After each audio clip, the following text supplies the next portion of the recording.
नमस्कार दोस्तों। किसी ने एक बात बड़ी खूब कही है कि पैसा भगवान नहीं है लेकिन भगवान से कम भी नहीं है और हमारी लाइफ की 99% प्रॉब्लम का सॉल्यूशन है सिर्फ पैसा।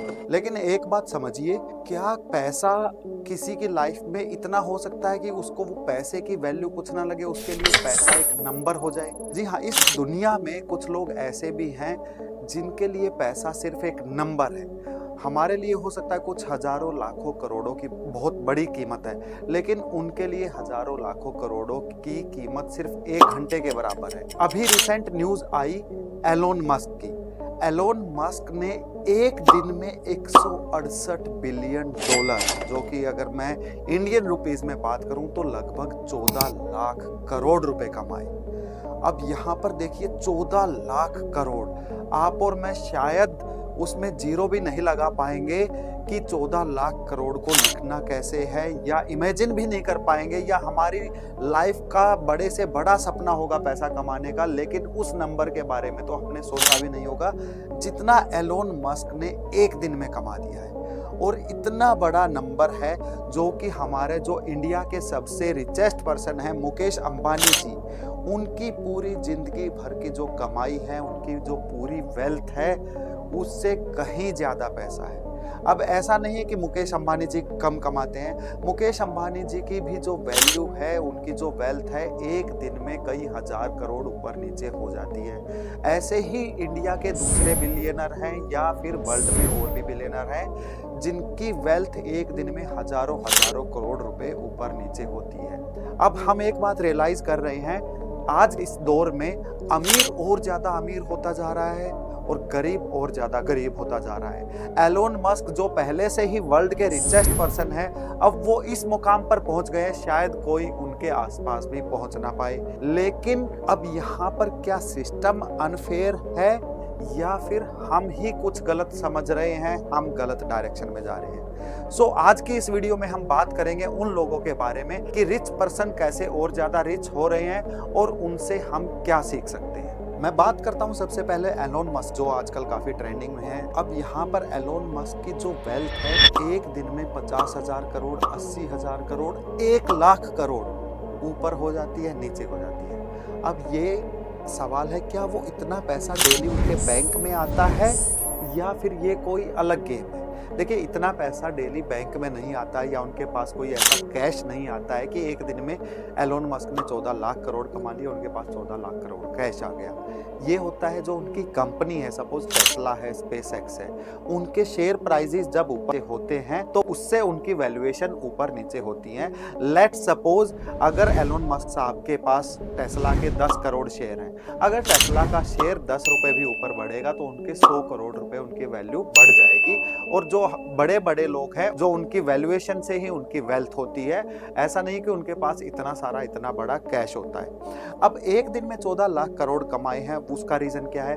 उसका रीजन है एलोन मस्क साहब की एक और कंपनी है स्पेस एक्स, जिसमें वो एविएशन और जो उनका ड्रीम है कि हम बाहर मंगल ग्रह पे इंसानों को बसाएंगे, और जिसमें वो रॉकेट्स का रीयूज करके उन्होंने एक नया कीर्तिमान स्थापित किया था, तो उसकी जो वैल्यूएशन आई है वो लगभग 800 बिलियन डॉलर की वैल्यूएशन आई है, जिसका 30% से ज्यादा का हिस्सा एलोन मस्क के पास है। तो दैट मीन्स उसी कंपनी की बदौलत उनकी इतने ज्यादा पैसे बन गए हैं। अब एक बात नोटिस करने की है, रातों रात एलोन मस्क इतने अमीर नहीं हुए, उन्होंने इसके लिए 20 साल काम किया है। जी हाँ, जब लोग हंसते थे कि इलेक्ट्रिक गाड़ियां कौन चलाएगा या ड्राइवरलेस गाड़ियां लोगों का सपना होती थी, तब एलोन मस्क साहब ने इस टेक्नोलॉजी पर काम स्टार्ट कर दिया था। और बाद में उन्होंने काम स्टार्ट किया स्पेस एक्स में, जब उन्होंने बात की कि हम रॉकेट को, जो स्पेस में जाता है रॉकेट, उसको हम रीयूज कर सकते हैं, तो बड़े बड़े साइंटिस्ट या बड़े बड़े टेक्नोलॉजी को समझने वाले लोग भी उन पर हंसने लगे कि ये इम्पॉसिबल है, लेकिन उसको उन्होंने साबित करके दिखाया। सो दैट मीन्स उन्होंने अपने पैशन को फॉलो किया और जो उन्होंने एक सपना देखा था वो उन्होंने पूरा किया। उसके बाद लोगों को उन पर भरोसा हुआ, उनकी कंपनीज में इन्वेस्टमेंट बढ़ी, तो उनके शेयर प्राइसेस भी ऊपर गए, जिससे उनकी ये वेल्थ बढ़ी।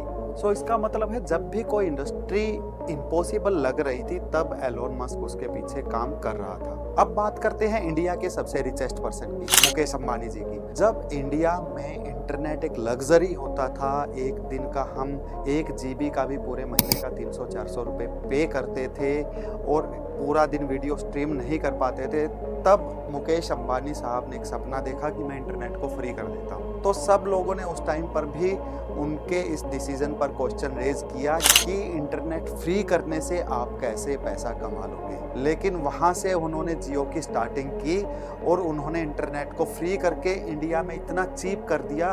वर्ल्ड में जो सबसे सस्ता इंटरनेट हम यूज़ करते हैं वो इंडिया में करते हैं और इस इंटरनेट की बदौलत जियो की अकेली ही वैल्यूएशन लगभग 4 लाख 5 लाख करोड़ के ऊपर निकल गई। मुकेश अंबानी साहब की जो आज वैल्यू है वो रातों रात नहीं बनी, उसके पीछे डेकेड्स लग जाते हैं, बहुत से सालों की प्लानिंग और एग्जीक्यूशन लग जाती है। उन्होंने सडनली जियो से रातों रात अमीर बनने की प्लानिंग नहीं की, बल्कि उन्होंने जियो को स्टार्ट करके अगले 10 साल का विजन किया।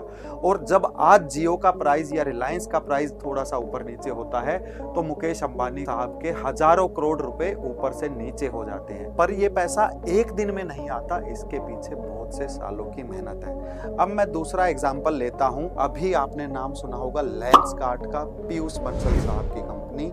जी हाँ, पीयूष बंसल साहब ने एक सपना देखा कि मैं चश्मे ऑनलाइन बेचूंगा, तो काफ़ी उनका मजाक बनाया, उन पर भी एक सवाल आया कि कौन चश्मे ऑनलाइन खरीदेगा। लेकिन उन्होंने सिर्फ चश्मे को ही अफोर्डेबल नहीं बनाया, उन्होंने आई टेस्टिंग, टेक्नोलॉजी, अफोर्डेबिलिटी, ये सारे सॉल्यूशन दिए और लेंसकार्ट आज यूनिकॉर्न कंपनी है और लेंसकार्ट के शेयर की बदौलत ही पीयूष बंसल साहब इंडिया के बिलियनियर लिस्ट में हैं। और रिसेंटली इंडियन स्टॉक मार्केट में IPO आया था जिस पर काफ़ी क्वेश्चन हुए थे कि काफ़ी महंगा है, और उससे जस्ट पहले पीयूष बंसल साहब ने अपनी कंपनी के ही कुछ स्टॉक लिए थे जिसकी कीमत बाद में IPO के टाइम में हजारों करोड़ रुपए में हुई। सो एक अकेली कंपनी एक सपने के बदौलत, उस पर फोकस करने के बदौलत ही वो आज इंडिया के बिलियनियर्स लिस्ट में है। और ऐसा ही दूसरा नाम हम सुनते हैं जोमेटो का। जब जोमेटो स्टार्ट हुई तो वहाँ पर भी काफ़ी सवाल थे, कैसे घर घर खाना पहुँचाएंगे, इतना सारा वर्कफोर्स कहाँ से लाएंगे, कहाँ से इतने राइडर्स लाएंगे, इसमें प्रॉफिट कैसे निकालेंगे। सालों साल कंपनी लॉस में रही, लोगों ने बोला कि ये कंपनी कभी प्रॉफिट में नहीं आ पाएगी। खुद दीपेंद्र गोयल जो इनके फाउंडर है उन्होंने बोला कि हम जोमेटो को एक टाइम पर बंद करने वाले थे, लेकिन सिर्फ उनके जिद की बदौलत कंपनी सर्वाइव करती रही। उन्होंने कुछ अच्छे डिसीजन लिए, ब्लिंकिट को टेक ओवर किया, जिसकी बदौलत आज जोमेटो की वैल्यूएशन इंडिया की टॉप 50 कंपनी में है। 2 लाख करोड़ से ऊपर जोमेटो की वैल्यूएशन है और दीपेंद्र गोयल भी इंडिया के बिलियनियर में शामिल है। और वो किस वजह से? क्योंकि उन्होंने एक सपना देखा था कि मैं 10 मिनट में घर में सामान पहुंचाऊं, 30 मिनट में घर में ऑनलाइन डिलीवरी से खाना पहुंचाऊं। वो सिर्फ अपने सपने को पूरा करने में लगे रहे, कामयाबी उनके पीछे आती रही। Elon Musk, Mukesh Ambani, Piyush Bansal, Deepinder Goyal, country अलग है, बैकग्राउंड अलग है, सेक्टर अलग है, लेकिन एक चीज इन सब में कॉमन है। वो कॉमन चीज क्या है? वो है पैशन फॉर वर्क, अपने काम के लिए जुनून, लॉन्ग टर्म थिंकिंग, हमेशा दूर की सोचना, शॉर्ट टर्म चैलेंजेस या शॉर्ट टर्म नॉइस को इग्नोर करना, वैल्यू क्रिएशन पर फोकस करना और अपने काम को ईमानदारी से करना। ये लोग कभी पैसे को चेज नहीं करते, ये इम्पैक्ट को चेज करते हैं। अगर इम्पैक्ट चेज हो गया तो पैसा ऑटोमेटिकली आपके पीछे आएगा। सो अगर आप स्टूडेंट हो, ट्रेडर हो या बिजनेस ओनर हो, तो मैसेज सिंपल है, अपने काम को पैशन के साथ करो, ईमानदारी के साथ करो, उसे सिर्फ पैसा कमाने का शॉर्टकट मत बनाओ। सक्सेस कभी भी ओवरनाइट नहीं आती, लेकिन जब आती है तो दुनिया को लगता है ये एक दिन में अमीर हो गया, लेकिन उन्हें ये नहीं पता अमीर तो ये पहले ही हो चुका था, दुनिया को पता बाद में लगा है। सो इस वीडियो का मैसेज जेलसी नहीं, ये एक अवेयरनेस वीडियो है। रिचर लोग कभी भी ज्यादा अमीर इसलिए नहीं होते क्योंकि वो लकी होते हैं, वो ज्यादा अमीर इसलिए बनते हैं क्योंकि वो कंसिस्टेंट होते हैं, पैशनेट होते हैं और अपने काम के लिए ईमानदार होते हैं। अगर आप भी अपने किसी पैशन को फॉलो कर रहे हो और उसके लिए ईमानदार हो तो कमेंट करो मनी। अगर ऐसे ही लाइफ के रियल लेसन देखना चाहते हो और ऐसी ही नॉन फेक मोटिवेशनल वीडियोस के लिए चैनल को सब्सक्राइब करना ना भूलना।